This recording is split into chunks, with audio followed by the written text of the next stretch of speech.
शिवा पर मोहे है, शुभ कर्मंते कभू न डरूं, न डरूं और सोच अब जाए लड़ूं, निश्चय कर अपनी जीत करूं।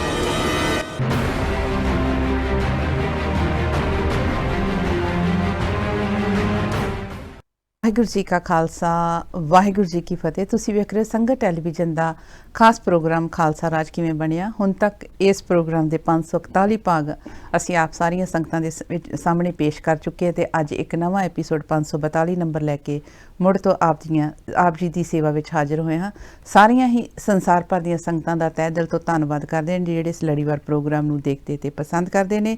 ਖਾਸ ਕਰਕੇ ਧੰਨਵਾਦ ਕਰਦੀ ਹਾਂ ਸਤਿਕਾਰਯੋਗ ਵੀਰ ਜੀ ਰਣਜੀਤ ਸਿੰਘ ਰਾਣਾ ਜੀ ਦਾ, ਜਿਹੜੇ ਕਿ ਸਾਡੇ ਸਾਰੇ ਹੀ ਸਵਾਲਾਂ ਦੇ ਜਵਾਬ ਗੁਰ ਇਤਿਹਾਸ, ਗੁਰਬਾਣੀ ਤੇ ਗੁਰ ਫਲਸਫੇ ਦੇ ਆਧਾਰ ਤੇ ਦਿੰਦੇ ਹਨ। ਪ੍ਰੋਗਰਾਮ ਦੀ ਸ਼ੁਰੂਆਤ ਕਰਨ ਤੋਂ ਪਹਿਲਾਂ ਗੁਰੂ ਫਤਿਹ ਸਾਂਝੀ ਕਰਦੇ ਹਾਂ ਤੇ ਨਾਲ ਹੀ ਨਾਲ ਵੀਰ ਜੀ ਨੂੰ ਜੀ ਆਖਦੇ ਹਾਂ। ਵੀਰ ਜੀ ਵਾਹਿਗੁਰੂ ਜੀ ਕਾ ਖਾਲਸਾ ਵਾਹਿਗੁਰੂ ਜੀ ਕੀ ਫਤਿਹ। ਪਿਛਲੇ ਐਪੀਸੋਡ ਵਿੱਚ ਵੀ ਜੀ ਤੁਸੀਂ ਸੰਗਤਾਂ ਦੇ ਨਾਲ ਸਾਂਝ ਪਾਈ ਕਿ ਸਤਿਗੁਰੂ ਜੀ ਜਮਨਾ ਦੇ ਕਿਨਾਰੇ ਬਾਗ ਦੇ ਵਿੱਚ, ਇੱਕ ਰਮਣੀਕ ਬਾਗ ਦੇ ਵਿੱਚ ਜਿੱਥੇ ਕਿ ਸਤਿਗੁਰੂ ਜੀ ਨੇ ਆਪਣਾ ਡੇਰਾ ਲਾਇਆ ਹੋਇਆ ਸੀ, ਉੱਥੇ ਸਤਿਗੁਰੂ ਜੀ ਵਾਪਸ ਆਏ ਤੇ ਉੱਥੇ ਜਿਹੜਾ ਆਗਰੇ ਦਾ ਕਾਫੀ ਕਹਿ ਸਕਦੇ ਹਾਂ ਰਹੀਸ ਇਨਸਾਨ ਕਹਿ ਸਕਦੇ ਹਾਂ ਬੰਦਾ ਨਾ, ਉਹਨੇ ਸਤਿਗੁਰੂ ਜੀ ਦੇ ਦਰਸ਼ਨ ਕਰਨ ਵਾਸਤੇ ਆਇਆ ਤੇ ਸਤਿਗੁਰੂ ਜੀ ਦਾ ਮੁਰੀਦ ਹੋ ਗਿਆ, ਸਤਿਗੁਰੂ ਜੀ ਦਾ ਦੀਵਾਨਾ ਹੋ ਗਿਆ ਤੇ ਸਤਿਗੁਰੂ ਜੀ ਦੇ ਕੋਲ ਹੀ ਉਹਨੇ ਮਨ ਬਣਾ ਲਿਆ ਕਿ ਮੈਂ ਸਤਿਗੁਰੂ ਜੀ ਦੀ ਸੇਵਾ ਵਿੱਚ ਰਹਿਣਾ। ਉਹਨਾਂ ਦੀ ਜਿਹੜੀ ਗੱਲਬਾਤ ਚੱਲ ਰਹੀ ਸੀ ਉਹ ਤੁਸੀਂ ਸੰਗਤਾਂ ਦੇ ਨਾਲ ਸਾਂਝੀ ਕਰ ਰਹੇ ਸੀ। ਨਾਲ ਹੀ ਨਾਲ ਇਹ ਦੱਸਣਾ ਕਿ ਸਤਿਗੁਰੂ ਜੀ ਆਗਰੇ ਵਿੱਚ ਤੇ ਰਹਿ ਰਹੇ ਸੀ, ਮੁੜ ਕੇ ਸਤਿਗੁਰੂ ਜੀ ਦੀ ਮੁਲਾਕਾਤ ਜਿਹੜੀ ਸੀ ਉਹ ਰਾਜੇ ਦੇ ਨਾਲ ਹੋਈ ਜਾਂ ਨਾ ਹੋਈ, ਜੇ ਕਿਹੜੀ ਮੁਲਾਕਾਤ ਹੋਈ ਉਸ ਮੁਲਾਕਾਤ ਦੇ ਬਾਰੇ ਵੀ ਸੰਗਤਾਂ ਦੇ ਨਾਲ ਤੁਸੀਂ ਜ਼ਰੂਰ ਸਾਂਝ ਪਾਇਓ। ਭਾਈ ਤੁਹਾਡਾ ਬਹੁਤ ਬਹੁਤ ਧੰਨਵਾਦ। ਲੜੀ ਜੋੜੀ ਤੁਸੀਂ ਨਾਲ ਕਿੰਨੇ ਸਾਰੇ ਸਵਾਲ ਕਰ ਦਿੱਤੇ ਜੀ, ਔਰ ਕਿਉਂਕਿ ਪਿਛਲੇ ਪ੍ਰੋਗਰਾਮ ਵਿੱਚ ਰਹਿ ਗਏ ਸੀ ਨੌਨਿਤ ਦੀ ਗੱਲ ਕਰਦੇ ਅਸੀਂ ਚਾਹੁੰਦੇ ਕਿ ਜ਼ਰੂਰ ਪੂਰੀ ਕੀਤੀ ਜਾਵੇ। ਬਾਗ ਕੀ ਕੁਛ ਹੋਇਆ? ਜੀ ਜੀ, ਨੌਨਿਧੀ ਨੂੰ ਸਤਿਗੁਰੂ ਨੇ ਸਮਝਾਉਣੀ ਕਰ ਦਿੱਤੀ। ਹਾਂਜੀ, ਉਹ ਸ਼ਾਮ ਦੇ ਦੀਵਾਨ ਚ ਵੀ ਅਟਕਿਆ ਜੀ, ਪਰਿਵਾਰ ਸਮੇਤ ਗਿਆ ਨਹੀਂ। ਹਾਂਜੀ, ਇੰਨੀ ਲਿਵ ਲੱਗ ਗਈ। ਜੀ ਜੀ, ਬਾਣੀ ਸੁਣੀ, ਸੋਧਰ ਦੇ ਦੀਵਾਨ ਚ ਸ਼ਾਮਲ ਹੋਇਆ ਜੀ। ਔਰ ਜਿਹੜੀ ਰੱਬੀ ਰਹਿਮਤ ਸੋਧਰ ਦੇ ਦੀਵਾਨ ਚ ਉਹਨੇ ਸੁਣੀ, ਸੋਧਰ ਤੇਰਾ ਕਿਹਾ ਸੋ ਕਰ ਕਿਹਾ ਜਤਬਾ ਸਰਬ ਸੰਭਾਲੇ। ਹਾਂਜੀ, ਤੇ ਉਹਨੂੰ ਇਦਾਂ ਲੱਗੇ ਕਿ ਆਹ ਤਾਂ ਸੱਚਖੰਡ ਦਾ ਨਜ਼ਾਰਾ ਮੇਰੇ ਸਾਹਮਣੇ ਆ ਗਿਆ। ਜੀ ਜੀ ਜੀ।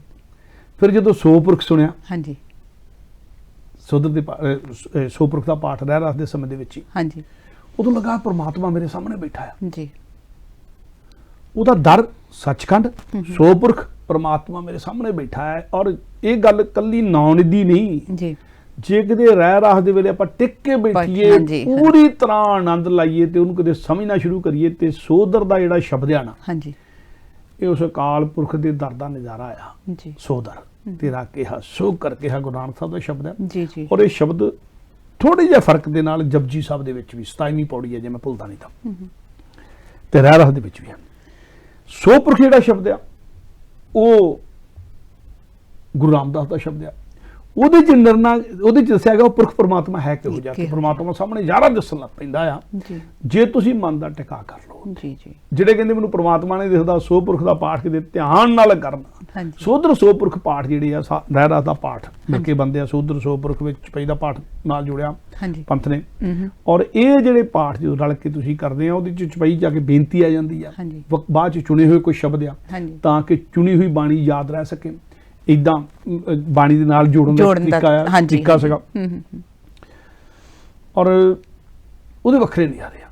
ਤੇ ਜਦੋਂ ਸ਼ਾਮ ਦੇ ਦੀਵਾਨ 'ਚ ਸ਼ਾਮਲ ਹੋਇਆ, ਮਨ ਪਹਿਲਾਂ ਟਿਕਾ ਆ ਚੁੱਕਾ ਸਤਿਗੁਰੂ ਨਾਲ ਗੱਲ ਕਰਕੇ, ਤੇ ਟਿਕੇ ਹੋਏ ਮਨ 'ਚ ਉਹਨੂੰ ਲੱਗਾ ਕਿ ਉਹ ਪਰਮਾਤਮਾ ਦਾ ਦਰ ਵੀ ਮੈਨੂੰ ਨਜ਼ਰ ਆ ਗਿਆ ਤੇ ਪਰਮਾਤਮਾ ਵੀ ਮੈਨੂੰ ਨਜ਼ਰ ਆ ਗਿਆ।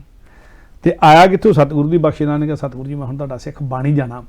ਦੂਜੇ ਦਿਨ ਦਾ ਅੰਮ੍ਰਿਤ ਵੇਲੇ ਦਾ ਜਦੋਂ ਦੀਵਾਨ ਲੱਗਦਾ, ਸਤਿਗੁਰੂ ਜੀ ਅੰਮ੍ਰਿਤ ਸੰਚਾਰ, ਅੰਮ੍ਰਿਤ ਵੇਲੇ ਦੇ ਦੀਵਾਨ ਵੇਲੇ ਪੰਜਾਂ ਬਾਣੀ ਦਾ ਨਿਤਨੇਮ ਹੁੰਦਾ ਸੀ, ਉਦੋਂ ਨਾਲ ਨਾਲ ਅੰਮ੍ਰਿਤ ਤਿਆਰ ਹੁੰਦਾ ਸੀ, ਫਿਰ ਅੰਮ੍ਰਿਤ ਸੰਚਾਰ ਹੁੰਦਾ ਸੀ ਸੰਗਤਾਂ ਦੇ ਵਿੱਚ। ਸਤਿਗੁਰੂ ਜਿੱਥੇ ਗਿਆ ਸਤਿਗੁਰੂ ਨੇ ਕੀਤਾ ਹੈ। ਹਾਂਜੀ, ਜਾਣੀ ਕਿ ਸੋ ਪੂਰੀ ਮਰਿਆਦਾ ਦੇ ਨਾਲ ਪੰਜਾਂ ਸਿੰਘਾਂ ਨੇ ਤੇ ਫਿਰ ਨੇ ਨੌਨਿਧੀ ਨੇ ਸਨੇ ਪਰਿਵਾਰ ਅੰਮ੍ਰਿਤ ਛਕ ਲਿਆ, ਖੰਡੇ ਪੌਟੀ ਦੀ ਪੌੜ ਲਈ ਆ। ਔਰ ਕੁਛ ਉਹਦੇ ਐਲਕਾਰਾਂ ਨੇ, ਮੁਨਸ਼ੀਆਂ ਮੁਸੱਦੀਆਂ ਨੇ ਵੀ, ਕਿ ਸਾਡੇ ਮਾਲਕ ਚੱਲਿਆ, ਅਸੀਂ ਵੀ ਨਾਲ ਚੱਲਦੇ ਆ, ਸੁਣਿਆ ਉਹਨਾਂ ਨੇ ਵੀ ਆ, ਸ਼ਰਧਾ ਉਹਨਾਂ ਦੀ ਬਣੀ ਆ, ਉਹ ਵੀ ਗੁਰੂ ਕੇ ਸਿੱਖ ਬਣਿਆ ਨੌਨਿਧੀ। ਜਿਸ ਦਿਨ ਦੁਪਹਿਰ ਦੇ ਵੇਲੇ, ਜਾਣੀ ਕਿ ਜਿਸ ਵੇਲੇ ਸਵੇਰ ਦੇ ਦੀਵਾਨ ਤੋਂ ਬਾਅਦ ਚ, ਦੁਪਹਿਰ ਤੋਂ ਪਹਿਲਾਂ ਜਦੋਂ ਇਹਨੇ, ਜਿਸ ਦਿਨ ਇਹਨੇ ਅੰਮ੍ਰਿਤ ਦੀ ਦਾਤ ਲਈ ਆ, ਉਸੇ ਦਿਨ ਸ਼ਾਮ ਦੇ ਦੀਵਾਨ ਦੇ ਵਿੱਚ ਖਾਨਖਾਨਾ ਵੀ ਪਹੁੰਚ ਗਿਆ। ਠੀਕ ਹੈ।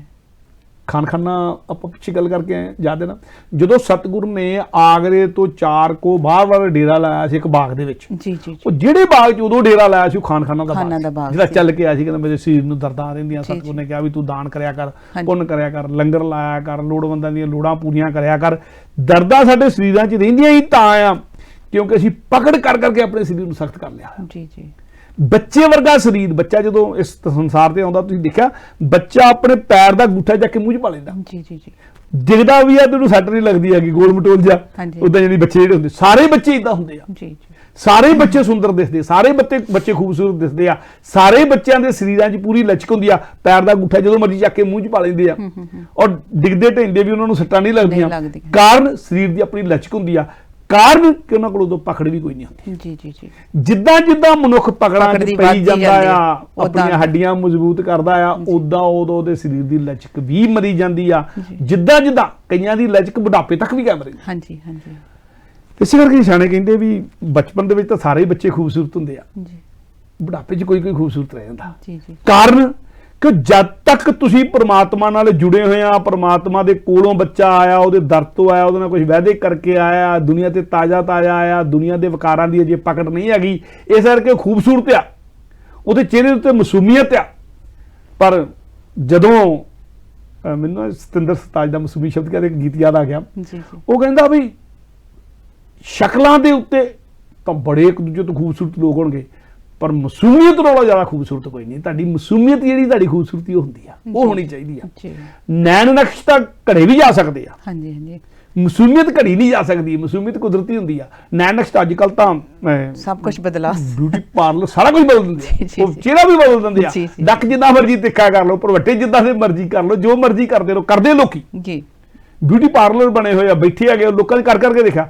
ਪਰ ਤੁਸੀਂ ਸਾਰਾ ਕੁਝ ਕਰਕੇ ਵੀ ਆਪਣੇ ਲਈ ਮਾਸੂਮੀਅਤ ਕਿੱਥੋਂ ਲੈ ਕੇ ਆਓਗੇ? ਜੀ ਜੀ ਜੀ। ਖੂਬਸੂਰਤੀ ਮਾਸੂਮੀਅਤ ਦੇ ਵਿੱਚ ਹੈ। ਜੀ ਜੀ ਜੀ। ਔਰ ਉਹ ਜਿਹੜੀ ਮਾਸੂਮੀਅਤ ਬੱਚੇ ਕੋਲ ਹੁੰਦੀ ਹੈ, ਇਸ ਕਰਕੇ ਬੱਚਾ ਖੂਬਸੂਰਤ ਲੱਗਦਾ। ਬੱਚੇ ਨੂੰ ਬੜਾ ਕੁਝ ਸ਼ਿੰਗਾਰ ਕਰਨ ਦੀ ਲੋੜ ਨਹੀਂ ਪੈਂਦੀ। ਔਰ ਉਹ ਕਹਿੰਦਾ ਵੀ ਜਦੋਂ ਖਾਨਖਾਨਾ ਨੇ ਸਿੱਖਿਆ ਦਿੱਤੀ ਸਤਿਗੁਰੂ ਨੇ, ਹੁਣ ਖਾਨਖਾਨੇ ਤੇ ਸਾਰੇ ਲੰਗਰ ਵਰਤਾਉਣੇ ਸ਼ੁਰੂ ਕਰ ਦਿੱਤੇ ਹੋਏ ਆ, ਉਦਾਂ ਹੀ ਉਹਦੀ ਪਕੜ ਛੱਡ ਦਿੱਤੀ ਆ ਧਨ ਪਦਾਰਥਾਂ ਦੀ, ਉਹਦਾ ਸਰੀਰ ਵੀ ਠੀਕ ਹੋ ਗਿਆ। ਤੇ ਹੁਣ ਇਸ ਦਿਨ ਖਾਨਖਾਨਾ ਉਹ ਵੀ ਸਤਿਗੁਰੂ ਦੇ ਦਰਬਾਰ ਦੇ ਵਿੱਚ ਆ ਗਿਆ ਆ। ਉਸੇ ਦਿਨ ਜਿਸ ਦਿਨ ਨੌਨਿਧੀ ਨੇ ਸਵੇਰੇ ਪਰਿਵਾਰ ਸਮੇਤ ਅੰਮ੍ਰਿਤ ਛਕਿਆ, ਸ਼ਾਮ ਨੂੰ ਖਾਨਖਾਨਾ ਪਹੁੰਚ ਗਿਆ ਆ ਤੇ ਆ ਕੇ ਸਤਿਗੁਰੂ ਨੂੰ ਨਮਸਕਾਰ ਕੀਤੀ ਆ। ਸਤਿਗੁਰੂ ਨੂੰ ਨਮਸਕਾਰ ਕਰਕੇ ਮੱਥਾ ਟੇਕ ਕੇ ਡੰਡੌਤ ਕਰਕੇ ਸਤਿਗੁਰੂ ਦੇ ਕੋਲ ਬੈਠ ਗਿਆ ਸ਼ਾਮ ਦੇ ਦੀਵਾਨ ਤੋਂ ਪਹਿਲਾਂ ਤੇ ਸਤਿਗੁਰੂ ਨੂੰ ਕਹਿੰਦਾ, ਪਹਿਲੇ ਸ਼ਬਦ ਹੀ ਇਹ ਕਹਿਆ, ਕਹਿੰਦਾ ਸਤਿਗੁਰੂ ਜੀ ਹੁਣ ਤਾਂ ਸਰੀਰ ਵੀ ਰਾਜੀ ਆ ਜੀ ਤੇ ਰੂਹ ਵੀ ਰਾਜੀ ਆ। ਤਿੰਨ ਗੱਲਾਂ ਆ। ਹਾਂਜੀ। ਧਰਮ ਦੀ ਦੁਨੀਆ 'ਚ ਜਿਹਨੇ ਜਾਣਾ, ਜਿਹਨੇ ਧਿਆਨ ਦੀ ਦੁਨੀਆ 'ਚ ਜਾਣਾ ਆ, ਜਿਹਨੇ ਧਿਆਨ ਦੀ ਦੁਨੀਆ 'ਚ ਟਿਕਣਾ, ਉਹਨੂੰ ਇਹ ਗੱਲ ਸਮਝਣ ਦੀ ਲੋੜ ਆ ਜੀ। ਤਿੰਨ ਤਲ ਆ। ਹਾਂਜੀ। ਇੱਕ ਤਲ ਹੈ ਸਰੀਰ, ਹਾਂਜੀ, ਦੂਜਾ ਤਲ ਹੈ ਮਨ, ਤੇ ਤੀਜਾ ਹੈਗਾ ਤਲ ਜਿਹੜਾ ਰੂਹ। ਤਨ, ਮਨ ਤੇ ਰੂਹ, ਆਤਮਾ। ਆਪਾਂ ਸ਼ਬਦ ਆਤਮਾ ਵਰਤ ਲੈਣੇ, ਰੂਹ ਮਤਲਬ ਆਤਮਾ। ਰੂਹ ਜਿਹੜਾ ਆ ਇਸਲਾਮੀ ਸ਼ਬਦ ਆ, ਆਤਮਾ ਜਿਹੜਾ ਆ ਹਿੰਦੁਸਤਾਨੀ ਸ਼ਬਦ ਆ। ਤਨ, ਮਨ ਤੇ ਰੂਹ ਜਾਂ ਆਤਮਾ, ਤਿੰਨ ਸ਼ਬਦ ਆ। ਤਿੰਨ ਤਲ ਆ, ਤਿੰਨ ਤਲਾਂ ਤੇ ਮਨੁੱਖ ਜੀਂਦੇ ਆਮ ਤੌਰ ਤੇ ਦੁਨੀਆ ਦੇ ਵਿੱਚ। ਤਿੰਨ ਤਲ, ਜਿਹੜਾ ਤਨ ਪੱਧਰ ਤੱਕ ਜੀਣਾ ਆ, ਇਹ ਪਸ਼ੂ ਪੱਧਰ ਦਾ ਜੀਣਾ ਜੀ ਜੀ ਜੀ। ਤਨ ਪੱਧਰ ਦਾ ਸਾਰੀ ਤਰ੍ਹਾਂ ਦੇ ਤੁਸੀਂ ਵਿਕਾਰਾਂ ਵਿੱਚੋਂ ਵੀ ਲੰਘਣਾ ਆ। ਤਨ ਪੱਧਰ ਦੇ ਬਹੁਤੇ ਵਿਕਾਰ ਹੁੰਦੇ ਆ ਜੀ ਜੀ। ਫਿਰ ਉਦੋਂ ਬਾਅਦ ਇਹਦਾ ਮਨ ਪੱਧਰ ਤੇ ਵੀ ਵਿਕਾਰ ਹੁੰਦੇ ਆ। ਹਾਂਜੀ। ਮਨ ਪੱਧਰ ਦੇ ਸੰਸੇ ਵੀ ਹੁੰਦੇ, ਡਰ ਵੀ ਹੁੰਦੇ, ਸ਼ੰਕੇ ਵੀ ਹੁੰਦੇ ਆ, ਮਨ ਪੱਧਰ ਦੇ ਵਿਕਾਰ ਵੀ ਹੁੰਦੇ, ਮਨ ਪੱਧਰ ਦੀਆਂ ਚੰਗਿਆਈਆਂ ਵੀ ਹੁੰਦੀਆਂ, ਮਨ ਪੱਧਰ ਦੀਆਂ ਬੁਰਾਈਆਂ ਵੀ ਹੁੰਦੀਆਂ, ਤੇ ਸਾਰੇ ਤੁਹਾਡੇ ਸੰਸਕਾਰ ਰਲ ਕੇ ਮਨ ਬਣਦੇ ਆ ਜੀ। ਮਨ ਪੱਧਰ ਦੇ ਉਦੋਂ ਗਾਂ ਦੀ ਗੱਲ ਹੈਗੀ ਆ ਫਿਰ ਰੂਹ, ਆਤਮਾ, ਹਾਂਜੀ, ਜਿਹੜੀ ਹਰ ਤਰ੍ਹਾਂ ਦੇ ਵਿਕਾਰਾਂ ਤੋਂ ਉੱਪਰ ਆ। ਇਹਨੂੰ ਆਪਾਂ ਜ਼ਮੀਰ ਵੀ ਕਹਿ ਲੈਂਦੇ ਆ, ਸਿੱਧੇ ਸ਼ਬਦਾਂ 'ਚ ਜ਼ਮੀਰ ਸ਼ਬਦ ਕਹ ਲਓ। ਸੰਤ ਜਰਨੈਲ ਸਿੰਘ ਸ਼ਬਦ ਬੋਲਦੇ ਹੁੰਦੇ, ਜ਼ਮੀਰ ਦਾ ਮਰ ਜਾਣਾ ਹੀ ਮੌਤ ਆ ਜੀ। ਇਹ ਸ਼ਬਦ ਸੁਣੇ ਸਾਰੇ, ਮੈਂ ਤਾਂ ਉੱਥੇ ਆ ਗਿਆ। ਹਾਂਜੀ।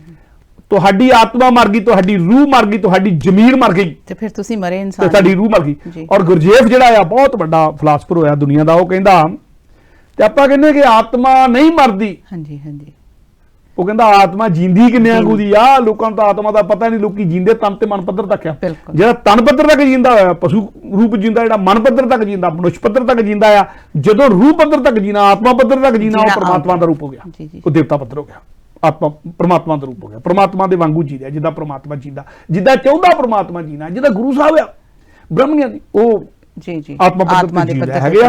ਪਰ ਸਾਡੇ ਲਈ ਉਹ ਕਦੀ ਮਨ ਪੱਧਰ ਤੇ ਵੀ ਉਤਰਦੇ ਆ, ਸਾਡੇ ਲਈ ਕਦੀ ਉਹ ਤਨ ਪੱਧਰ ਤੇ ਵੀ ਉਤਰਦੇ, ਕਿਉਂਕਿ ਅਸੀਂ ਜਿਸ ਪੱਧਰ ਤੇ ਹੁੰਨੇ ਆ ਉਹਨਾਂ ਨੇ ਉਸ ਪੱਧਰ ਤੇ ਆ ਕੇ ਸਮਝਾਉਣਾ ਹੁੰਦਾ। ਪਰ ਸਤਿਗੁਰੂ ਹੈ ਆਤਮਾ ਰੂਪ ਆ, ਸਤਿਗੁਰੂ ਹੈ ਸ਼ਬਦ ਰੂਪ ਆ, ਸਤਿਗੁਰੂ ਹੈ ਪਰਮਾਤਮਾ ਰੂਪ ਆ, ਸਤਿਗੁਰੂ ਹੈ ਨਿਰੰਕਾਰ ਰੂਪ ਆ। ਇਹ ਗੱਲ ਮੰਨ ਕੇ ਤੁਰਨੀ ਚਾਹੀਦੀ ਆ। ਉਹ ਕਹਿੰਦਾ ਜੀ ਹੁਣ ਤਾਂ ਤਨ ਵੀ ਰਾਜੀ, ਮਨ ਵੀ ਰਾਜੀ, ਤੇ ਸਤਿਗੁਰੂ ਜੀ ਰੂਹ ਵੀ ਰਾਜੀ, ਰੂਹ ਜਾਗ ਪਈ ਆ। ਹੁਣ ਰੂਹ ਦੀ ਸਮਝ ਆਉਣ ਲੱਗ ਪਈ ਖਾਨ ਖਾਨਾ ਨੂੰ ਆ ਕੇ, ਜਿਹੜੇ ਸ਼ਬਦ ਆ ਕੇ ਕਹਿਆ ਤੁਹਾਡਾ ਜਿਹੜਾ ਦੱਸਿਆ ਸੀ ਨਾ ਰਸਤਾ ਪਰਪਕਾਰ ਵਾਲਾ, ਵੀ ਪਰਪਕਾਰ ਕਰ, ਉਹਦੇ ਨਾਲ ਤੁਰਨਾ, ਅੰਨ ਤੇ ਧਨ ਦੀ ਪਕੜ ਛੱਡਣ ਨਾਲ ਏਦਾਂ ਹੋਇਆ ਕਿ ਮੈਂ ਪਕੜ ਛੱਡੀ ਪਰ ਅੰਨ ਤੇ ਧਨ ਅੱਗੇ ਨਾਲ ਬਹੁਤਾ ਆ ਰਿਹਾ ਜੀ। ਮੈਂ ਜਿੱਦਾਂ ਜਿੱਦਾਂ ਵੰਡ ਰਿਹਾ ਉਦਾਂ ਉਦਾਂ ਵੱਧ ਰਿਹਾ। ਹਾਂਜੀ, ਉਹ ਲੋਕ ਜਿਨ੍ਹਾਂ ਦੇ ਬਾਰੇ ਮੈਂ ਸੁਣਦਾ ਸੀ ਪਿੱਠ ਪਿੱਛੇ ਮੇਰੇ ਮੂੰਹ ਤੇ ਨਹੀਂ ਸੀ ਕੋਈ ਵੀ ਕਹਿੰਦਾ ਜੀ, ਸਰਮਾਇਆ ਕੋਲਿਆ, ਤਾਕਤ ਆ, ਖਾਨ ਖਾਨਾ ਆ, ਅਕਸਰ ਬਾਦਸ਼ਾਹ ਦੇ ਨੇੜੇ ਆ, ਤਾਕਤ ਆ, ਪੂਰੀ ਆਪਣੀ ਫੌਜ ਰੱਖੀ ਹੋਈ ਆ, ਤੇ ਕਹਿੰਦਾ ਪਿੱਠ ਪਿੱਛੇ ਜਿਹੜੇ ਥੁੱਕਿਆ ਕਰਦੇ ਸੀ ਲੋਕ, ਮੈਨੂੰ ਪਤਾ ਜੀ, ਪਰ ਕਿੰਨਿਆਂ ਨੂੰ ਪਿੱਠ ਪਿੱਛੇ ਥੁੱਕਣ ਵਾਲੇ ਨੂੰ ਬੰਦਾ ਟੱਕਰਦਾ ਰਹੂਗਾ, ਕਹਿੰਦਾ ਇਗਨੋਰ ਕਰ ਦਿੰਦਾ ਹੁੰਦਾ ਸੀ। ਪਿੱਠ ਪਿੱਛੇ ਲੋਕ ਥੁੱਕਿਆ ਕਰਦੇ ਜਿਹੜੇ, ਕਹਿੰਦਾ ਉਹ ਵੀ ਹੁਣ ਕਹਿੰਦਾ ਪਿੱਠ ਪਿੱਛੇ ਵੀ ਸਜਦੇ ਕਰਦੇ ਆ ਤੇ ਸਾਹਮਣੇ ਵੀ ਸਜਦੇ ਕਰਦੇ ਜੀ। ਯਾਨੀ ਕਿ ਤੁਹਾਡੀ ਦਿੱਤੀ ਬਿਰਤੀ ਦਾ ਇੰਨਾ ਫਾਇਦਾ ਹੋ ਗਿਆ ਕਿ ਉਹਨੂੰ ਕੋਈ ਦੁਸ਼ਮਣ ਰਿਹਾ ਹੀ ਨਹੀਂ, ਨਾ ਕੋ ਵੈਰੀ ਨਹੀਂ ਬਗਾਨਾ ਸਗਲ ਸੰਗ ਹਮਕੋ ਬਣੇ। ਆਹ ਬਿਰਤੀ ਆ। ਜਦੋਂ ਤੁਸੀਂ ਪਰਉਪਕਾਰ ਦੀ ਭਾਵਨਾ ਨਾਲ ਜੀਣ ਲੱਗ ਪੈਂਦੇ ਆ, ਜਦੋਂ ਤੁਸੀਂ ਕਿਸੇ ਦਾ ਬੁਰਾ ਆਪਣੇ ਮਨ ਚੋਂ ਕੱਢ ਦਿੰਦੇ ਆ, ਤੁਸੀਂ ਕਿਸੇ ਦਾ ਬੁਰਾ ਨਹੀਂ ਕੱਢਦੇ ਤੇ ਦੂਜੇ ਦੀ ਪਰਉਪਕਾਰ ਦੀ ਭਾਵਨਾ ਆ ਜਾਂਦੀ ਆ, ਤੇ ਫਿਰ ਦੂਜਿਆਂ ਦੇ ਲਈ ਵੀ ਤੁਹਾਡੇ ਲਈ ਵੀ ਨਾ ਕੋ ਵੈਰੀ ਨਹੀਂ ਬਗਾਨਾ ਹੋ ਜਾਂਦਾ, ਤੇ ਦੂਜਿਆਂ ਲਈ ਵੀ ਤੁਸੀਂ ਵੈਰੀ ਨਹੀਂ ਰਹਿੰਦੇ, ਬਗਾਨੇ ਨਹੀਂ ਰਹਿੰਦੇ। ਇਹ ਖਾਨ ਖਾਨਾ ਜਿਹੜਾ ਕਹਿ ਰਿਹਾ ਸਤਿਗੁਰੂ ਜੀ, ਹੁਣ ਤਾਂ ਹਾਲਾਤ ਉਦਾਂ ਦੇ ਹੋ ਗਿਆ। ਤੁਹਾਡੀ ਸਿੱਖਿਆ ਨੇ ਸਤਿਗੁਰੂ ਜੀ ਜ਼ਿੰਦਗੀ ਜਿਉਣੀ ਸਿਖਾ ਦਿੱਤੀ ਆ ਕਿ ਜ਼ਿੰਦਗੀ ਜਿਉਣੀ ਕਿੱਦਾਂ ਚਾਹੀਦੀ ਆ, ਪਕੜ ਛੱਡ ਦਿਓ ਸਾਰਾ ਕੁਝ ਆਉਂਦਾ ਸਗੋਂ। ਤੇ ਇਹ ਸਤਿਗੁਰੂ ਦੇ ਜਦੋਂ ਏਦਾਂ ਬਚਨ ਕਰ ਰਿਹਾ ਤੇ ਸਤਿਗੁਰੂ ਨੇ ਹੁਣ ਕੋਲ ਬੈਠ ਕੇ ਬਚਨ ਕਰ ਰਿਹਾ, ਸਤਿਗੁਰੂ ਨੇ ਥਾਪੜਾ ਦਿੱਤਾ। ਹਾਂਜੀ, ਸਤਿਗੁਰੂ ਕਹਿੰਦੇ ਖਾਨ ਖਾਨਾ, ਇੱਕ ਖਾਨ ਖਾਨਾ ਨੇ ਅਕਬਰ ਦੇ ਵੇਲੇ ਬੜਾ ਨਾਮ ਨਾ ਖੱਟਿਆ ਸੀ, ਅਕਬਰ ਦੇ 9 ਰਤਨਾਂ ਚ ਇੱਕ ਰਤਨ ਹੋਇਆ ਸੀ। ਹਾਂਜੀ, ਉਹਨਾਂ ਚੋਂ ਇੱਕ ਖਾਨ ਖਾਨਾ ਨੇ ਅਕਬਰ ਦੇ ਵੇਲੇ ਬੜੀ ਨੇਕਨਾਮੀ ਖੱਟੀ ਸੀ, ਪਰਉਪਕਾਰੀ ਬੰਦਾ ਸੀ।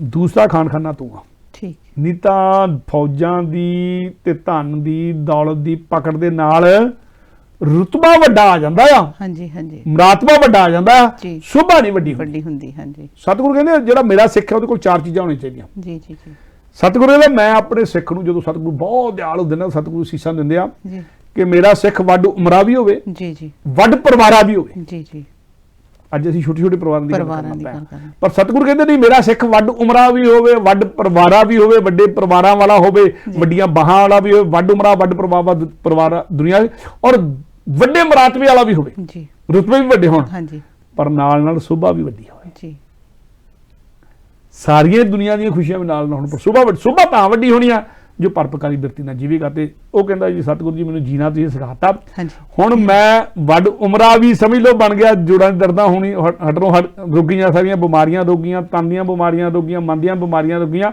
ਉਮਰਾਂ ਵੱਡੀਆਂ ਹੋਣੀਆਂ ਹੀ ਹੋਣੀਆਂ ਆ, ਵੱਡ ਪਰਿਵਾਰਾਂ ਵੀ ਆ, ਰੁਤਬਾ ਵੀ ਵੱਡਾ ਹੈ ਖਾਨ ਖਾਨਾ ਦਾ, ਪਰ ਨਾਲ ਨਾਲ ਸੁਭਾ ਵੀ ਵੱਡੀ ਹੋਣ ਲੱਗ ਪਈ। ਇਹ ਉਹਨੇ ਸਤਿਗੁਰੂ ਨੇ ਜਦੋਂ ਕਿਹਾ ਵੀ ਅਕਬਰ ਤੋਂ ਬਾਅਦ, ਅਕਬਰ ਦੇ ਖਾਨ ਖਾਨੇ ਤੋਂ ਬਾਅਦ ਦੂਜਾ ਖਾਨ ਖਾਨਾ ਤੂੰ ਆ, ਜਿਹੜਾ ਨੇਕੀ ਤੇ ਪਰਉਪਕਾਰ ਦੇ ਰਸਤੇ ਤੇ ਤੁਰਿਆ, ਤੇਰਾ ਜਸ ਹੁਣ ਹੋਰ ਵੀ ਵਧੂਗਾ, ਪਰ ਤੁਰਿਆ ਰਹੀ ਪਰਉਪਕਾਰ ਦੇ ਰਸਤੇ। ਜੀ ਜੀ, ਤੇ ਜਦੋਂ ਸਤਿਗੁਰੂ ਨੇ ਅਸੀਸ ਦਿੱਤੀ ਨਾ ਤੇ ਖੁਸ਼ ਹੋ ਕੇ ਕਹਿੰਦਾ ਸਤਿਗੁਰੂ ਜੀ ਇੱਕ ਬੇਨਤੀ ਕਰਨ ਆਇਆ ਸੀ। ਹਾਂਜੀ, ਸਤਿਗੁਰੂ ਕਹਿੰਦੇ ਬੋਲ। ਹਾਂਜੀ, ਝਕਦਾ ਕਿਉਂ ਆ, ਤੂੰ ਸਾਡਾ ਹੋ ਗਿਆ, ਕਰ ਬੇਨਤੀ। ਕਹਿੰਦਾ ਸਤਿਗੁਰੂ ਜੀ ਨਵਾਂ ਘਰ ਬਣਵਾਇਆ, ਨਵਾਂ ਘਰ ਬਣਵਾ ਲਿਆ, ਤੇ ਮੇਰਾ ਉੱਥੇ ਨਵਾਂ ਘਰ ਬਣਵਾ ਲਿਆ, ਉਹਦੇ 'ਚ ਵਸੇਬਾ ਹੁਣ ਕਰਨਾ, ਪਰ ਮੇਰੀ ਮਨ ਦੀ ਇੱਛਾ, ਮੇਰੀ ਮਨਸ਼ਾ, ਮੇਰੀ ਜਿਹੜੀ ਆਰਾਧਨਾ ਅਰਜ਼ੋਈ ਇਹ ਆ ਕਿ ਉਸ ਘਰ ਦੇ ਵਿੱਚ ਪਹਿਲਾਂ ਚਰਨ ਤੁਸੀਂ ਪਾਓ। ਠੀਕ ਹੈ, ਤੁਸੀਂ ਪਾਓਗੇ ਤੇ ਤੁਹਾਡੇ ਨਾਲ ਬਖਸ਼ਿਸ਼ ਆ ਜਾਣਗੇ। ਹਾਂਜੀ, ਉਹ ਘਰ ਵੀ ਪਵਿੱਤਰ ਹੋ ਜਾਊਗਾ, ਜਿੱਦਾਂ ਤੁਸੀਂ ਮੈਨੂੰ ਸ਼ਬਦ, ਇੱਕ ਤਰ੍ਹਾਂ ਦਾ ਸ਼ਬਦ ਦਾ ਆਸਰਾ ਦੇ ਦਿੱਤਾ ਤੇ ਮੇਰਾ ਸਰੀਰ ਪਵਿੱਤਰ ਹੋ ਗਿਆ, ਮੇਰਾ ਘਰ ਵੀ ਪਵਿੱਤਰ ਕਰ ਦਿਓ, ਆਪਣੇ ਚਰਨ ਪਾ ਕੇ ਆਪਣੇ ਚਰਨਾਂ ਨਾਲ ਜੋੜ ਲਓ, ਤੇ ਮੈਂ ਸੇਵਾ ਬਾਅਦ 'ਚ ਹੀ ਕਰਾਂਗਾ, ਪਹਿਲਾਂ ਤੁਸੀਂ ਆਓ। ਠੀਕ ਹੈ, ਤੁਹਾਡਾ ਦਿੱਤਾ ਹੋਇਆ, ਉਦੋਂ ਬਾਅਦ 'ਚ ਆ ਜਦੋਂ ਤੁਸੀਂ ਬਖਸ਼ਿਸ਼ਾਂ ਕੀਤੀਆਂ, ਬੇਸ਼ੱਕ ਪਹਿਲਾਂ ਵੀ ਸੀ, ਪਰ ਹੁਣ ਖਿਆਲ ਆਇਆ ਕਿ ਹੁਣ ਜਿਹੜਾ ਘਰ ਦੇ ਵਿੱਚ ਆ, ਨਹੀਂ ਤਾਂ ਆਮ ਤੌਰ ਤੇ ਘਰਾਂ ਦੇ ਵਿੱਚ, ਖਾਸ ਕਰਕੇ ਵੱਡਿਆਂ ਬੰਦਿਆਂ ਦੇ ਘਰਾਂ ਦੇ ਵਿੱਚ ਉਹਨਾਂ ਦਿਨਾਂ 'ਚ ਜਿਹੜੇ ਖਾਨਖਾਨੇ ਇਸ ਪੱਧਰ ਦੇ ਬੰਦੇ ਦੇ ਘਰਾਂ ਦੇ ਵਿੱਚ ਹੁੱਕਾ ਘਰ ਹੁੰਦੇ ਸੀ। ਜੀ ਜੀ ਜੀ। ਆਇਆ ਬੰਦਾ ਪਹਿਲਾਂ ਦੀਵਾਨ ਦੇ ਵਿੱਚ ਬੈਠ ਕੇ ਹੁੱਕਾ ਪੀ, ਮੁਗਲ ਬਾਦਸ਼ਾਹ ਦੇ ਕੋਲ ਹੁੱਕਾ ਹੁੰਦਾ ਸੀ, ਉਹਨਾਂ ਨੂੰ ਆਉਂਦਿਆਂ ਨੂੰ ਕੋਈ ਫੀਮ ਵਗੈਰਾ ਵੰਡੀ ਜਾਂਦੀ ਸੀ। ਅੱਜ ਬਿਲਕੁਲ ਉਦਾਂ ਹੀ ਜਿੱਦਾਂ ਅੱਜ ਕੱਲ੍ਹ ਵੱਡਿਆਂ ਲੋਕਾਂ ਨੇ ਆਪਣੇ ਘਰਾਂ ਦੇ ਵਿੱਚ ਰਸੋਈਆਂ ਦੇ ਨਾਲ ਹੀ ਬਾਹਰ ਰੱਖੀ ਹੋਈ ਹੈ। ਜੀ ਜੀ ਜੀ। ਔਰ ਮੈਂ ਹੈਰਾਨ ਰਹਿ ਜਾਂਦਾ ਕਹੀਆ ਜੀ, ਕਹਾਉਂਦੇ ਸਿੱਖ ਰਸੋਈ ਦੇ ਨਾਲ ਹੀ ਇੱਕ ਕਬਰਡ ਰੱਖੇ ਜੀ, ਇਹ ਸਾਡੀ ਬਾਹਰ ਆ, ਸ਼ਰਾਬ ਦੀਆਂ ਬੋਤਲਾਂ ਰੱਖੀਆਂ ਹੁੰਦੀਆਂ, ਉਹਨਾਂ ਕੋਲ ਕਿਤਾਬ ਰੱਖੀ ਆ। ਨਹੀਂ, ਗੁਰੂ ਨੇ ਸਾਨੂੰ ਕਿਤਾਬ ਨਾਲ ਜੋੜਿਆ, ਅਸੀਂ ਕਿਤਾਬ ਛੱਡ ਦਿੱਤੀ ਆ, ਪਰ ਅਸੀਂ ਸ਼ਰਾਬ ਨਾਲ ਜੋੜ ਗਏ। ਗੁਰੂ ਨੇ ਸ਼ਰਾਬ ਨਾਲ ਨਸ਼ਿਆਂ ਨੂੰ ਤੋੜਿਆ ਸੀਗਾ। ਔਰ ਕਈ ਜਿਹੜੇ ਸਮਝਦਾਰ ਸਿੱਖ ਸ਼ਰਾਬ ਦੀਆਂ ਬੋਤਲਾਂ ਤਾਂ ਹਰ ਰੰਗ ਦੀਆਂ ਮਿਲਣਗੀਆਂ। ਜੀ ਜੀ ਜੀ। ਮੈਂ ਇੱਕ ਘਰ ਨੂੰ ਚਲ ਗਿਆ, ਕਿਸੇ ਗੁਰਸਿੱਖ ਦੇ ਘਰ ਗਿਆ, ਉਹਨੇ ਜਾਨੀ ਕਿ ਕਿੱਦਾਂ ਦਾ ਪਤਾ ਨਹੀਂ ਸ਼ੌਂਕ ਹੋਊਗਾ, ਉਹਨੂੰ ਪਤਾ ਨਹੀਂ ਜਦੋਂ ਦਾ ਇੰਗਲੈਂਡ ਦੇ ਵਿੱਚ ਆਇਆ, ਹਾਂਜੀ ਹਾਂਜੀ 1940-50 ਤੋਂ ਲੈ ਕੇ, ਜਾਨੀ ਜਦੋਂ ਤੋਂ ਆਇਆ ਪਰਿਵਾਰ ਉਹਨਾਂ ਦਾ, ਉਦੋਂ ਤੋਂ ਲੈ ਕੇ ਹਰ ਸਾਲ ਦੇ ਵਿੱਚ ਜਿਹੜਾ ਕੋਈ ਸ਼ਰਾਬ ਦਾ ਵੱਖਰਾ ਮਾਰਕਾ ਬੋਤਲਾਂ ਇੱਕ ਸਾਂਭ ਕੇ ਰੱਖੀਆਂ ਹੋਈਆਂ ਹੁੰਦਾ। ਜੀ ਜੀ ਜੀ। ਤੁਹਾਨੂੰ ਬੜੇ ਮਾਣ ਨਾਲ ਮੈਨੂੰ ਦਿਖਾਈਆਂ, ਮੈਂ ਕਿਹਾ ਮੈਨੂੰ ਕਿਉਂ ਦਿਖਾ ਰਿਹਾ? ਹਾਂਜੀ ਹਾਂਜੀ। ਵੀ ਸਤਿਗੁਰੂ ਨੇ ਸਾਨੂੰ ਕਿਤਾਬ ਨਾਲ ਜੋੜਿਆ, ਤੁਹਾਡੇ ਘਰ 'ਚ ਕਿਤਾਬ ਤਾਂ ਹੈ ਨਹੀਂ ਜੀ। ਸਤਿਗੁਰੂ ਨੇ ਸਾਨੂੰ ਸ਼ਬਦ ਨਾਲ ਜੋੜਿਆ, ਸ਼ਬਦ ਦਾ ਜਾਪ ਤਾਂ ਹੈ ਨਹੀਂ, ਸ਼ਬਦ ਹੈ। ਤੇ ਜਿਹੜੀਆਂ ਕੌਮਾਂ ਕਿਤਾਬ ਨਾਲ ਟੁੱਟ ਕੇ ਸ਼ਰਾਬ ਨਾਲ ਜੁੜ ਜਾਣਗੀਆਂ, ਉਹਨਾਂ ਦਾ ਭਵਿੱਖ ਕਦੀ ਰੋਸ਼ਨ ਨਹੀਂ ਹੋ ਸਕਦਾ, ਭਾਵੇਂ ਉਹ ਘਰ ਵੀ ਹੋਵੇ, ਘਰਾਂ ਦਾ ਵੀ ਨਹੀਂ ਹੋ ਸਕਦਾ ਜੀ। ਉੱਪਰਲੀ ਖੁਸ਼ਹਾਲੀ ਜਿਹੜੀ ਜਾਂਦੇ ਆ, ਪਤਾ ਨਹੀਂ ਕਦੋਂ ਟਾਈਮ ਕਦੋਂ ਲੱਗਣਾ। ਖੁਸ਼ਹਾਲੀ ਜੇ ਆਈ ਆ ਤੇ ਦੇਖੋ ਤੁਹਾਡੇ ਘਰਾਂ ਜੇ ਖੁਸ਼ਹਾਲੀ ਆਈ ਤੇ ਪਿਛਾਂ ਨੂੰ ਨਿਗਾਹ ਮਾਰ ਕੇ ਦੇਖੋ, ਤੁਹਾਡੇ ਬਜ਼ੁਰਗਾਂ ਨੇ ਜ਼ਰੂਰ ਕੋਈ ਜਪ ਤਪ ਮਿਹਨਤ ਕੀਤੀ ਹੈ। ਹਾਂਜੀ, ਮਿਹਨਤ ਕੀਤੀ ਹੋਊਗੀ, ਜਪ ਤਪ ਕੀਤਾ ਹੋਊਗਾ, ਸਾਧਨਾ ਕੀਤੀ ਹੋਊਗੀ। ਮਿਹਨਤ ਵੀ ਆਪਣੇ ਆਪ ਸਾਧਨਾ ਆ, ਪਰ ਜੇ ਤੁਸੀਂ ਨਸ਼ਿਆਂ 'ਚ ਗਲਤਾਨ ਹੋ ਗਿਆ ਨਾ ਤੇ ਫਿਰ ਤਾਂ ਗੱਲ ਗਈ। ਤੇ ਸੋ ਸਤਿਗੁਰੂ ਕਹਿੰਦਾ ਵੀ, ਉਹ ਕਹਿੰਦਾ ਸਤਿਗੁਰੂ ਜੀ ਨਵਾਂ ਘਰ ਬਣਾਇਆ ਵੀ ਇਸੇ ਕਰਕੇ ਆ ਕਿ ਹੁਣ ਸਾਰੇ ਨਸ਼ੇ ਛੱਡ ਦਿੱਤੇ ਆ, ਹੁੱਕੇ ਛੱਡ ਦਿੱਤੇ ਆ, ਤੁਸੀਂ ਜਿਹੜੀਆਂ ਗੱਲਾਂ ਕਹੀਆਂ ਸੀ ਤੰਬਾਕੂ ਤੋਂ ਕਿਨਾਰਾ ਕਸ਼ੀ ਕਰ ਲਈ ਆ, ਤੇ ਉਹ ਨਵੇਂ ਘਰ 'ਚ ਮੈਂ ਤੁਹਾਡੇ ਚਰਨ ਪੈ ਜਾਣ ਤੇ ਉੱਥੇ ਤੁਹਾਡੇ ਚਰਨਾਂ ਦੀ ਮਹਿਕ ਆਵੇ। ਜਿਸ ਅੰਦਾਜ਼ ਨਾਲ ਖਾਨਖਾਨਾ ਨੇ ਕਿਹਾ ਨਾ ਵੀ ਹੁਣ ਉੱਥੇ ਕਿਤਾਬ ਤਾਂ ਹੋਊਗੀ ਜੀ ਜੀ ਘਰ ਦੇ ਵਿੱਚ, ਹਾਂਜੀ, ਪਰ ਸ਼ਰਾਬ ਨਹੀਂ ਹੋਊਗੀ। ਹਾਂਜੀ, ਕਿਤਾਬ ਤਾਂ ਹੋਊਗੀ, ਹੁੱਕਾ ਨਹੀਂ ਹੋਊਗਾ ਜੀ।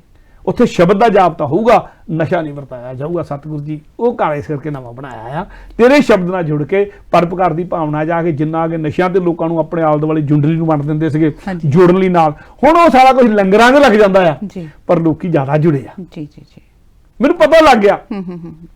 ਜਿਹੜਾ ਆਮ ਤੌਰ ਤੇ ਲੀਡਰ ਕੀ ਕਰਦੇ ਆ, ਖਾਨਖਾਨਾ ਵੀ ਲੀਡਰ ਸੀ ਨਾ, ਹਾਂਜੀ ਹਾਂਜੀ, ਲੀਡਰ ਕੀ ਕਰਦੇ ਆ, ਵੋਟਾਂ ਦੇ ਦਿਨਾਂ 'ਚ ਲੋਕਾਂ ਨੂੰ ਸ਼ਰਾਬ ਵੰਡ ਕੇ, ਨਸ਼ੇ ਵੰਡ ਕੇ ਵੋਟਾਂ ਲੈਂਦੇ ਆ। ਪਰ ਜੇ ਤੁਸੀਂ 5 ਸਾਲ ਦੀ ਚੁਣੇ ਜਾਂਦੇ, 5 ਸਾਲ ਹੀ ਤੁਸੀਂ ਮਿਹਨਤ ਕੀਤੀ ਹੋਈ, 5 ਸਾਲ ਲੋਕਾਂ ਲਈ ਲੰਗਰ ਲਾਇਆ, ਹੁਣ 5 ਸਾਲ ਲੋਕਾਂ 'ਚ ਵਿਚਰੇ ਹੋਵੇ ਤੇ ਜਿੰਨਾ ਤੁਹਾਨੂੰ ਨਸ਼ਾ ਵੰਡਣਾ ਪੈਂਦਾ ਵੋਟਾਂ ਦੇ ਦਿਨਾਂ 'ਚ, ਉਹਨਾਂ ਨਾ ਵੰਡਣਾ ਪਊ, ਲੋਕੀ ਆਪਣੇ ਆਪ ਆ ਕੇ ਵੋਟ ਪਾਉਣਗੇ। ਜੀ ਜੀ, ਪਰਉਪਕਾਰ ਦੀ ਬਿਰਤੀ ਨਾਲ ਜੀ ਕੇ ਦੇਖੋ, ਲੋਕੀ ਪੱਲਿਓਂ ਖਰਚ ਕਰਕੇ ਵੀ ਵੋਟਾਂ ਪਾਉਣਗੇ। ਜੀ ਜੀ, ਪਰ ਕਿਤੇ ਜੀ ਕੇ ਤਾਂ ਦੇਖੋ, ਖਾਨਖਾਨਾ ਨੂੰ ਗੱਲ ਸਮਝ ਆ ਗਈ। ਉਹ ਕਹਿੰਦਾ ਹੁਣ ਘਰ 'ਚ ਨਾ ਨਸ਼ਾ ਕਿਸੇ ਨੂੰ ਵਰਤਾਇਆ ਜਾਊਗਾ, ਨਾ ਘਰ 'ਚ ਨਸ਼ਾ ਹੋਊਗਾ, ਤੇ ਸਤਿਗੁਰੂ ਘਰ ਵੀ ਨਵਾਂ ਇਸੇ ਕਰਕੇ ਬਣਾਇਆ, ਤੁਸੀਂ ਚਰਨ ਪਾਓ ਤੇ ਪਵਿੱਤਰ ਕਰੋ ਘਰ। ਜੀ, ਇਹ ਬਖਸ਼ਿਸ਼ ਤੁਹਾਡੀ ਬਣੀ ਰਹਿ। ਹਾਂਜੀ, ਸਿਆਸਤ ਦੇ ਵਿੱਚ, ਰਾਜਨੀਤੀ ਦੇ ਵਿੱਚ ਬੜਾ ਔਖਾ ਆ ਜੀ, ਪਰ ਤੁਸੀਂ ਬਖਸ਼ਿਸ਼ ਕਰੋਗੇ ਤਾਂ ਰਹਿਣਾ, ਤੇ ਚਰਨ ਪਾ ਦਿਓ। ਮੈਂ ਕਹਿਣ ਜੋਗਾ ਹੋਊਗਾ, ਇੱਥੇ ਸਤਿਗੁਰੂ ਨੇ ਚਰਨ ਪਾਏ ਆ, ਇੱਥੇ ਕੋਈ ਨਸ਼ਾ ਨਹੀਂ ਵਰਤਾਇਆ ਜਾ ਸਕਦਾ। ਸਤਿਗੁਰੂ ਜਿੱਦਾਂ ਉਹਨੇ ਕਿਹਾ, ਸਤਿਗੁਰੂ ਨੇ ਉਹਦੀ ਬੇਨਤੀ ਮੰਨੀ। ਹਾਂਜੀ, ਤੇ ਸਤਿਗੁਰੂ ਬੇਨਤੀ ਮੰਨ ਕੇ ਖਾਨਖਾਨਾ ਦੇ ਅਗਲੇ ਦਿਨ, ਜਿੱਦਾਂ ਉਹਨੇ ਕਿਹਾ ਸੀਗਾ, ਅਗਲੇ ਦਿਨ ਸਤਿਗੁਰੂ ਉਹਦੇ ਘਰ ਗਿਆ, ਜਿਹੜਾ ਘਰ ਸੀ ਜੀ, ਉਹਨੇ ਸਤਿਗੁਰੂ ਦਾ ਸਵਾਗਤ ਕੀਤਾ। ਜਿਵੇਂ ਸਤਿਗੁਰੂ ਦਾ, ਮੈਂ ਬਹੁਤ ਲੰਬੀ ਗੱਲ ਨਾ ਕਰਾਂ, ਜਿਵੇਂ ਕਰੀਦਾ ਮੈਂ, ਕਿਉਂਕਿ ਤੁਹਾਡਾ ਸਵਾਲ ਦਾ ਮੈਨੂੰ ਪਤਾ ਆ, ਅਗਲਾ ਹਿੱਸਾ ਉਹਦੀ ਗੱਲ ਵੀ ਸ਼ੁਰੂ ਕਰ ਲੈਣੀ ਆ, ਬੇਸ਼ੱਕ ਜਿੰਨਾ ਟਾਈਮ ਹੋ ਉਹਦੇ ਨਾਲ ਕਰ ਲਾਂਗੇ। ਸੋ ਸਤਿਗੁਰੂ ਨੇ ਉੱਥੇ ਚਰਨ ਪਾਏ, ਸਤਿਗੁਰੂ ਦਾ ਉਹਨੇ ਸਤਿਕਾਰ ਕੀਤਾ, ਸਤਿਗੁਰੂ ਜੀ ਨੂੰ ਤੋਹਫੇ ਵੀ ਦਿੱਤੇ ਜੀ, ਔਰ ਸਤਿਗੁਰੂ ਨੂੰ ਕੁਝ ਅਸਤਰ ਸ਼ਸਤਰ ਵੀ ਉਹਨੇ ਦਿੱਤੇ ਜੀ, ਇਹ ਭੇਟਾ ਵਜੋਂ। ਹਾਂਜੀ, ਔਰ ਘੋੜਾ ਇੱਕ ਦਿੱਤਾ ਸਤਿਗੁਰੂ ਨੂੰ, ਬਹੁਤ ਸ਼ਾਨਦਾਰ। ਔਰ ਸਤਿਗੁਰੂ ਜੀ ਉਹਨੂੰ ਥਾਪੜਾ ਦੇ ਕੇ ਬਖਸ਼ਿਸ਼ਾਂ ਕਰਕੇ ਆਏ। ਤੇ ਇਸ ਜਿਹੜਾ ਨਾ ਬਾਗ ਦੀ ਘਟਨਾ, ਪਹਿਲਾਂ ਨੌਨਿਧੀ ਦੇਖੋ, ਹਾਂਜੀ, ਉਹ ਖੱਤਰੀ ਸੀ। ਹਾਂਜੀ, ਔਰ ਆਪਣੇ ਆਪ ਨੂੰ ਪਿਤਾ ਪੁਰਖੀ ਖੱਤਰੀ ਦੇ ਤੌਰ ਦੇ ਉੱਤੇ ਹਿੰਦੁਸਤਾਨੀ ਸੱਭਿਅਤਾ ਦਾ ਵਾਰਸ ਸਮਝਦਾ ਸੀ। ਸਤਿਗੁਰੂ ਨੇ ਉਹਨੂੰ ਵੀ ਜੋੜਿਆ ਜੀ ਜੀ, ਸਿੱਖ ਬਣਾਤਾ। ਇਹ ਖਾਨਖਾਨਾ ਜਿਹੜਾ ਸੀਗਾ ਮੁਸਲਮ ਤੌਰ ਦੇ ਉੱਤੇ ਸੀਗਾ ਜੀ ਜੀ ਜੀ, ਸੈਯਦ ਪਰਿਵਾਰਾਂ ਦੇ ਵਿੱਚੋਂ ਸੀਗਾ, ਬਾਦਸ਼ਾਹ ਨਾਲ ਜੁੜਿਆ ਹੋਇਆ ਸੀ, ਵੱਡਾ ਰਹੀਸ ਸੀਗਾ, ਪਰ ਖਾਨਖਾਨਾ ਸੀ, ਮੁਸਲਮ ਸੀ। ਸਤਿਗੁਰੂ ਨੇ ਉਹਨੂੰ ਵੀ ਆਪਣੇ ਨਾਲ ਜੋੜ ਲਿਆ, ਉਹ ਵੀ ਸਤਿਗੁਰੂ ਨਾਲ ਜੁੜ ਗਿਆ, ਤੇ ਉਹ ਵੀ ਗੁਰੂ ਦਾ ਸਿੱਖ ਬਣ ਗਿਆ, ਤੇ ਗੁਰੂ ਦੇ ਚਰਨ ਘਰ 'ਚ ਪਾਉਣ ਲੱਗ ਪਿਆ। ਇੱਥੋਂ ਇੱਕ ਗੱਲ ਜਿਹੜੀ ਆ ਬਾਗ ਦੀਆਂ, ਆਗਰੇ ਦੇ ਬਾਗ ਦੀਆਂ ਘਟਨਾਵਾਂ ਤੋਂ, ਜਿਹੜੀ ਗੱਲ ਮੈਂ ਖਾਸ ਤੌਰ ਤੇ ਕਹਿਣਾ ਚਾਹੁੰਦਾ ਕਿ ਗੁਰੂ ਦਾ ਧਰਮ, ਗੁਰੂ ਨਾਨਕ ਦੀ ਮੱਤ ਐਡੀ ਵੱਡੀ ਆਲਮਗੀਰੀ ਮੱਤ ਹੈ ਕਿ ਉਸ ਸਮੇਂ ਦੇ ਦੋ ਲੜਦੇ ਹੋਏ ਧਰਮ ਮਜ਼ਹਬ ਆਪਣੇ ਚ ਜੀ ਜੀ ਜੀ ਇੱਕ ਬਣੇ ਹਿੰਦੂ ਧਰਮ ਆ, ਇੱਕ ਬਣੇ ਮੁਸਲਿਮ ਧਰਮ ਆ, ਦੋਨੇ ਧਰਮ ਇੱਕ ਦੂਜੇ ਨਾਲ ਲੜ ਰਹੇ ਸੀ। ਜੀ ਜੀ ਜੀ ਦੋਨੇ ਲੜਦੇ ਹੋਏ ਧਰਮਾਂ ਨੂੰ ਵੀ ਜੇ ਕਿਤੇ ਸਾਂਝਾ ਵਿੱਚ ਪੜੁੱਲ ਬਣ ਸਕਦਾ ਤੇ ਦੋਵਾਂ ਨੂੰ ਕਿਤੇ ਜੋੜ ਸਕਦਾ ਤੇ ਦੋਨੇ ਜੇ ਕਿਤੇ ਸਿੱਖ ਬਣ ਸਕਦੇ ਆ, ਉਹ ਮੁਸਲਿਮ ਵੀ ਬਣ ਸਕਦਾ, ਉਹ ਹਿੰਦੂ ਵੀ ਬਣ ਸਕਦਾ। ਜੀ ਜੀ ਸਤਿਗੁਰੂ ਦੋਵਾਂ ਦਾ ਇੱਕ ਥਾਂ ਤੇ ਜਿੱਥੇ ਮੇਲ ਕਰਦੇ ਨੇ, ਕਿਉਂਕਿ ਪਰਉਪਕਾਰ ਦਾ ਰਸਤਾ ਇਹ ਆ ਤੇ ਸਤਿਗੁਰੂ ਨੇ ਰਸਤਾ ਦਿਖਾਤਾ ਜੀ। ਹਾਲੇ ਕਿ ਬੜਾ ਔਖਾ ਸੀਗਾ ਉਹਨਾਂ ਦਿਨਾਂ ਚ ਇਸਲਾਮ ਦਾ ਰਾਜ ਹੈ ਕੋਈ ਵੀ ਚੀਜ਼ ਦੀ ਤੁਹਾਨੂੰ ਆਦਤ ਹੋ ਜਾਂਦੀ ਹੈ ਤਾਂ ਉਹਨੂੰ ਛੱਡਣਾ ਔਖਾ ਹੁੰਦਾ। ਪਰ ਜਦੋਂ ਇਸਲਾਮ ਦਾ ਜਿੱਥੇ ਰਾਜ ਆ, ਉੱਥੇ ਕੋਈ ਵੀ ਬੰਦਾ ਜਦੋਂ ਇੱਕ ਵਾਰ ਮੁਸਲਿਮ ਬਣ ਗਿਆ ਤੇ ਫਿਰ ਮੁਸਲਿਮ ਰਸਤਾ ਛੱਡ ਕੇ ਜਾਊਗਾ ਤਾਂ ਉਹਦਾ ਕਤਲ ਜਾਇਜ਼ ਆ ਜੀ। ਸ਼ਰਤ ਦੇ ਬੰਦਾ ਛੱਡ ਨਹੀਂ ਸਕਦਾ ਜਿਸ ਇਸਲਾਮ ਦਾ ਰਾਜ ਆ। ਪਾਕਿਸਤਾਨ ਚ ਕੋਈ ਬੰਦਾ ਇੱਕ ਵਾਰੀ ਇਸਲਾਮ ਦੇ ਮੁਸਲਿਮ ਦੇ ਦਾਇਰੇ ਚ ਆ ਗਿਆ, ਉਹ ਮੁਸਲਿਮ ਧਰਮ ਨਹੀਂ ਛੱਡ ਸਕਦਾ ਹੈਗਾ। ਹਾਂ, ਅਕੀਦਾ ਲੈ ਕੇ ਆ ਸਕਦਾ, ਖਾਨ ਖਾਨਾ ਆਪਣਾ ਅਕੀਦਾ ਲੈ ਕੇ ਆਇਆ, ਜ਼ਾਹਰਾ ਤੌਰ ਤੇ ਗੁਰੂ ਦਾ ਸਿੱਖ ਨਹੀਂ ਬਣਿਆ ਜੀ। ਗੁਰੂ ਤੇ ਆਪਣਾ ਵਿਸ਼ਵਾਸ ਲੈ ਕੇ ਤੂੰ ਉੱਚਦਾ ਪੀ ਰਿਹਾ, ਤੇ ਗੁਰੂ ਸਾਹਿਬ ਨੇ ਜਿੱਦਾਂ ਦਾ ਧਰਮ ਦਿੱਤਾ ਸਾਨੂੰ, ਜਿੱਦਾਂ ਦਾ ਆਧਾਰ ਦਿੱਤਾ ਸਾਨੂੰ, ਜਿੱਦਾਂ ਦਾ ਫਲਸਫਾ ਦਿੱਤਾ ਸਾਨੂੰ, ਉਹ ਇਕੱਲੇ ਹਿੰਦੂ ਤੇ ਮੁਸਲਿਮ ਨੂੰ ਨਹੀਂ ਜੋੜਦਾ, ਉਹ ਪੂਰੇ ਸੰਸਾਰ ਨੂੰ ਜੋੜ ਸਕਦਾ। ਜੇ ਕਮੀਆਂ ਰਹਿ ਗਈਆਂ ਤੇ ਸਾਡੇ 'ਚ ਰਹਿ ਗਈਆਂ ਜੀ ਜੀ। ਔਰ ਇੱਥੇ ਮੈਂ ਗੱਲ ਹੋਰ ਕਹਿ ਦਿਆਂ, ਕਿਉਂਕਿ ਨੌਨਿੱਧੀ ਸਿੱਖ ਬਣਿਆ, ਖੱਤਰੀ ਸੀਗਾ, ਅੰਮ੍ਰਿਤਧਾਰੀ ਬਣਿਆ, ਖਾਨਖਾਨਾ ਅੰਮ੍ਰਿਤਧਾਰੀ ਨਹੀਂ ਬਣਿਆ ਪਰ ਗੁਰੂ ਦਾ ਸਿੱਖ ਬਣਿਆ, ਅਕੀਦਾ ਗੁਰੂ ਤੇ ਲੈ ਕੇ ਆਇਆ। ਸਤਿਗੁਰੂ ਦੇ ਕੋਲ ਇਹ ਦੋਨੇ ਮਨਜ਼ੂਰ ਆ ਜੀ। ਗੁਰੂ ਨਾਨਕ ਦੇ ਦਰ ਦੇ ਉੱਤੇ ਇਹ ਦੋਨੇ ਮਨਜ਼ੂਰ ਆ। ਇੱਕ ਸ਼ਬਦ ਆਪਾਂ ਸਹਿਜਧਾਰੀ ਸਿੱਖ ਵਰਤ ਲੈਂਦੇ ਆ, ਇੱਕ ਆਪਾਂ ਅੰਮ੍ਰਿਤਧਾਰੀ ਸਿੱਖ ਵਰਤ ਲੈਂਦੇ। ਸਤਿਗੁਰੂ ਦੇ ਦਰ ਤੇ ਇਹ ਦੋਨੇ ਮਨਜ਼ੂਰ ਆ। ਪਰ ਇੱਕ ਗੱਲ ਜਿਹੜੀ ਖਾਸ ਇੱਥੋਂ ਆ ਕਿ ਅਸੀਂ ਕਹਿੰਦੇ ਕਿ ਅਸੀਂ ਕਿਸੇ ਦੂਜੇ ਮਜ਼ਹਬ ਦੇ ਵਿੱਚ ਸਿੱਖ ਬਣਾ ਹੀ ਨਹੀਂ ਸਕਦੇ। ਸਾਡੇ ਲੋਕ ਕੁਝ ਪ੍ਰਚਾਰਕਾਂ ਨੇ ਕਹਿਣਾ ਸ਼ੁਰੂ ਕਰ ਦਿੱਤਾ ਜੀ ਜੀ, ਯਹੂਦੀ ਤਾਂ ਗੱਲ ਕਹਿਣ ਕਿ ਜਨਮ ਦੇ ਨਾਲ ਜੋ ਯਹੂਦੀ ਆ ਯਹੂਦੀ ਹੋ ਸਕਦਾ ਆ, ਉਹਨਾਂ ਦਾ ਤਾਂ ਅਕੀਦਾ ਇਹ ਹੋ ਸਕਦਾ। ਪਰ ਗੁਰੂ ਨਾਨਕ ਤਾਂ ਆਪ ਕਿਤੇ ਹੋਰ ਜੇ ਪਿੱਛੇ ਪਿਤਾ ਪੁਰਖੀ ਧਰਮ ਦੇਖਿਆ ਜਾਵੇ ਹਿੰਦੂ ਧਰਮ ਚ ਪੈਦਾ ਹੋਇਆ, ਪਰ ਗੁਰੂ ਨਾਨਕ ਦੇ ਬਾਅਦ ਸਿੱਖ ਧਰਮ ਸ਼ੁਰੂ ਕੀਤਾ ਤੇ ਬਾਅਦ ਚ ਲੋਕਾਂ ਨੂੰ ਸਿੱਖ ਬਣਾਇਆ। ਗੁਰੂ ਨਾਨਕ ਦੇ ਨਾਨਕ ਨਿਰਮਲ ਪੰਥ ਚਲਾਇਆ, ਨਾਨਕ ਨੇ ਬਖਸ਼ੀ ਕੀਤੀ, ਰਹਿਮਤਾਂ ਕੀਤੀਆਂ। ਸੋ ਜਿਹੜੀ ਜਿੰਨੀ ਵੀ ਸਾਰੀ ਦੀ ਸਾਰੀ ਸਿੱਖੀ ਆ, ਗੁਰੂ ਨਾਨਕ ਤੋਂ ਲੈ ਕੇ ਗੁਰੂ ਗੋਬਿੰਦ ਸਿੰਘ ਤੱਕ ਸਾਰੀ ਦੀ ਸਾਰੀ ਸਿੱਖੀ ਕਨਵਰਸ਼ਨ ਦੀ ਆ ਜੀ ਜੀ।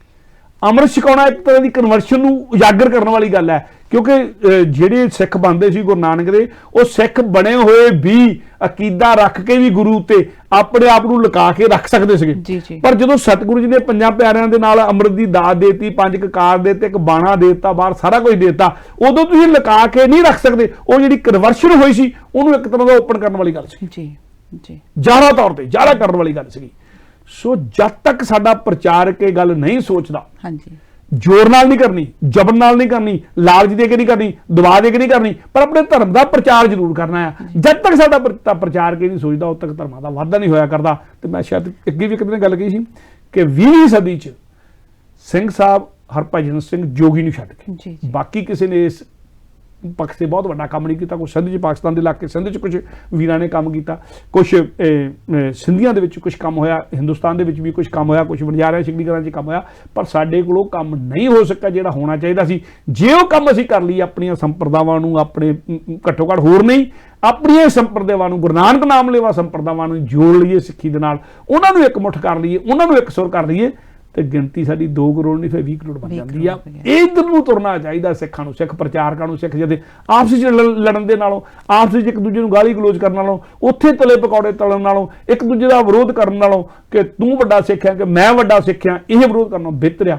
ਬਾਹਰ ਨਿਕਲ ਕੇ ਪ੍ਰਚਾਰ ਕਰੀਏ ਜਿੱਦਾਂ ਸਤਿਗੁਰ ਨੇ ਕੀਤਾ, ਵਾਧਾ ਹੋਏਗਾ। ਮੈਂ ਸਮਾਂ ਵੀਰ ਜੀ ਬਹੁਤ ਬਹੁਤ ਤੁਹਾਡਾ ਧੰਨਵਾਦ ਵੀ, ਕਿਉਂਕਿ ਜਿੱਦਾਂ ਇਸ ਐਪੀਸੋਡ ਤੋਂ ਸਾਨੂੰ ਇਹ ਸਮਝਣ ਦੀ ਲੋੜ ਹੈ ਕਿ ਜਿੰਨਾ ਚਿਰ ਕਿਸੇ ਵੀ ਗੱਲ ਦੇ ਵਿੱਚ, ਕਿਸੇ ਵੀ ਇਨਸਾਨ ਦੇ ਵਿੱਚ ਈਗੋ ਆ, ਈਗੋ ਇਹ ਨਹੀਂ ਕਿ ਸਿਰਫ ਆਮ ਲੋਕਾਂ 'ਚ ਹੋ ਸਕਦੀ ਹੈ, ਇੱਕ ਸਿੱਖ ਪ੍ਰਚਾਰਕ 'ਚ ਵੀ ਕਈ ਵਾਰ ਈਗੋ ਹੁੰਦੀ, ਜਿਹੜੀ ਈਗੋ ਆ ਨੁਕਸਾਨ ਕਰਦੀ। ਈਗੋ 'ਚੋਂ ਨਿਕਲ ਕੇ ਜਿੱਦਾਂ ਸਤਿਗੁਰੂ ਜੀ ਸਮਝਾਉਣੀ ਦੇ ਨਾਲ ਨੌਨਿੱਧ ਜਿਹੜਾ ਸੀ, ਸਤਿਗੁਰੂ ਜੀ ਨੇ ਉਹਨੂੰ ਰਸਤਾ ਦਰਸਾਇਆ, ਉਹ ਤੁਰਿਆ ਤੇ ਉਹ ਕਾਮਯਾਬ ਹੋ ਗਿਆ। ਇਹ ਪ੍ਰੋਗਰਾਮ ਕਰਦੇ ਅਗਰ ਸਾਡੇ ਕੋਲ ਗਲਤੀ ਹੋ ਗਈ, ਅਸੀਂ ਵੀ ਸਤਿਗੁਰੂ ਜੀ ਨੇ ਸਾਨੂੰ ਜਿਹੜਾ ਰਸਤਾ ਦਰਸਾਇਆ ਉਸ 'ਤੇ ਚੱਲਾਂਗੇ ਤੇ ਕਾਮਯਾਬ ਜ਼ਰੂਰ ਹੋਵਾਂਗੇ। ਪ੍ਰੋਗਰਾਮ ਕਰਦਿਆਂ ਹੋਈਆਂ ਗਲਤੀਆਂ ਦੀ ਤੁਹਾਡੇ ਕੋਲੋਂ ਇੱਥੇ ਹੀ ਮਾਫੀ ਮੰਗਦੇ ਹਾਂ। ਅਗਲੇ ਐਪੀਸੋਡ ਬਾਅਦ ਆਪ ਜੀ ਨਾਲ ਫਿਰ ਮੁਲਾਕਾਤ ਹੋਵੇਗੀ। ਫਤਿਹ ਬੁਲਾਉਂਦੇ ਹਾਂ। ਵਾਹਿਗੁਰੂ ਜੀ ਕਾ ਖਾਲਸਾ, ਵਾਹਿਗੁਰੂ ਜੀ ਕੀ ਫਤਿਹ।